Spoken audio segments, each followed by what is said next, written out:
শিক্ষার্থীরা খুবই আশঙ্কা প্রকাশ করছে, কারণ অধিকাংশ ডিপার্টমেন্টের এই সময়ের মধ্যে অনেকগুলো পরীক্ষা আছে, কারো ক্লাস টেস্ট, কারো মিড টার্ম, কারো বিভিন্ন ধরনের অ্যাসাইনমেন্ট, প্রেজেন্টেশন।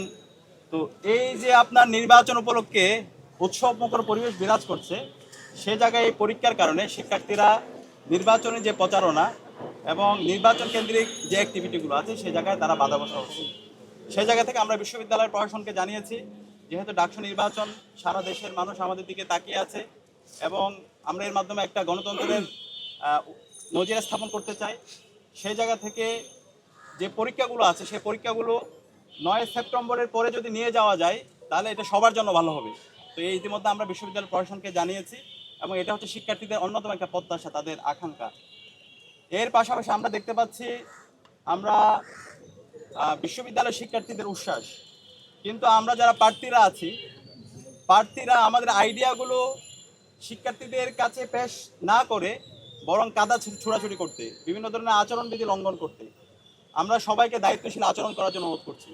আমরা সবাইকে অনুরোধ করবো, আপনারা কেমন ঢাকা বিশ্ববিদ্যালয় চান সেই প্রত্যাশাগুলো শিক্ষার্থীদের সামনে পেশ করেন, কিন্তু একজন প্রার্থীর বিরুদ্ধে সাইবার বুলিং করা, মিথ্যা প্রপাগান্ডা ছড়ানো, এর মাধ্যমে নেগেটিভিটি হচ্ছে, এর মাধ্যমে প্রতিটা ফেসিস্ট হাসিনা এবং তার দূষকরা ছাত্রলীগের যে প্রপাগান্ডা, সেই প্রপাগান্ডা তারা টুলস হিসেবে ব্যবহার করছে।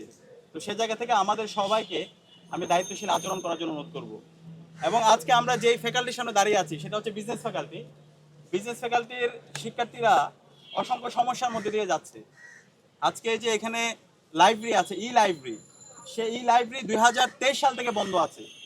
এখানকার 6000 শিক্ষার্থী এবং অনাবাসিক যে শিক্ষার্থীরা আছে তারা সিঁড়িতে বসে, তারপর হচ্ছে যে বাইরে লাউঞ্জে বসে তাদেরকে পড়াশোনা করতে হচ্ছে। তো এটা তো বিশ্ববিদ্যালয়ের প্রধান কাজ, যে লাইব্রেরি ফেসিলিটি দেওয়া, এটা একটা মৌলিক কাজ। কিন্তু শিক্ষার্থীরা বিভিন্ন সময়ে দাবি দাওয়া উত্থাপন করেছে, কিন্তু এখন পর্যন্ত বিশ্ববিদ্যালয় প্রশাসন কোনো কার্যকর উদ্যোগ নেয় নাই। তো ইনশাআল্লাহ শিক্ষার্থীদের ম্যান্ডেট পেয়ে আমরা যখন বিজয় হয়ে আসবো, ইনশাআল্লাহ আমরা সবার আগে এই লাইব্রেরিটাকে সংস্কার করবো এবং এই লাইব্রেরিকে ওপেন করব।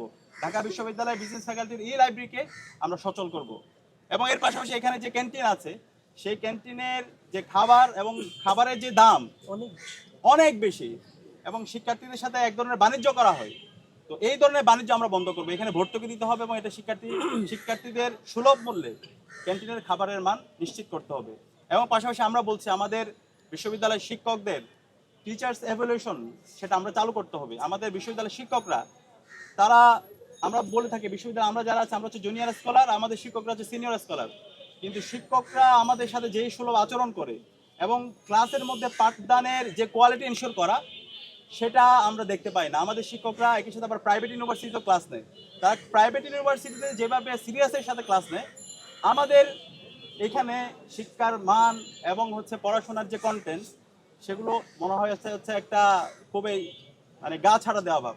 তো সেই জায়গা থেকে আমাদের যে ইশতেহার সেই প্রস্তাবনা অবশ্যই থাকবে, এখানে অবশ্যই শিক্ষক মূল্যায়নের জন্য ছাত্ররা যেন মূল্যায়ন করতে পারে, টিচার্স এভ্যালুয়েশন সেই সিস্টেমটা আমরা চালু করব। তো আমরা শিক্ষার্থীদের আকাঙ্ক্ষা এবং জুলাইয়ের যে আকাঙ্ক্ষা, সে আকাঙ্ক্ষার আলোকে আমাদের ইশতেহার খুব দ্রুত সময়ের মধ্যে আপনাদের সামনে নিয়ে আসবো।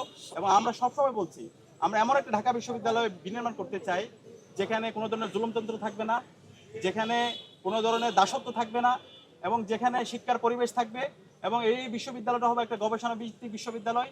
যে রাজনীতি করতে চায় তারও অধিকার থাকবে, আর যে রাজনীতি করতে চায় না সেও তার রাজনীতি না করার সে অধিকারটা থাকবে, সবাই মত প্রকাশের স্বাধীনতা পাবে। তো সেই ধরনের একটা বিশ্ববিদ্যালয় প্রতিষ্ঠা করার জন্য আমাদের শহীদরা জীবন দিয়েছে এবং সেই বিশ্ববিদ্যালয় প্রতিষ্ঠা করার মাধ্যমে একটা এক্সাম্পল সেট করার মাধ্যমে আমরা পুরো বাংলাদেশে একটা চমৎকার বার্তা দেব। এবং এই যে ইউনিটি ইন ডাইভার্সিটি, বৈচিত্র্যের মধ্যে যে ঐক্য বিনির্মাণ করা সম্ভব, সেটাই ঢাকা বিশ্ববিদ্যালয়ে আমরা বিনির্মাণ করে আমরা পুরো বাংলাদেশে চমৎকার একটা বার্তা দিতে চাই।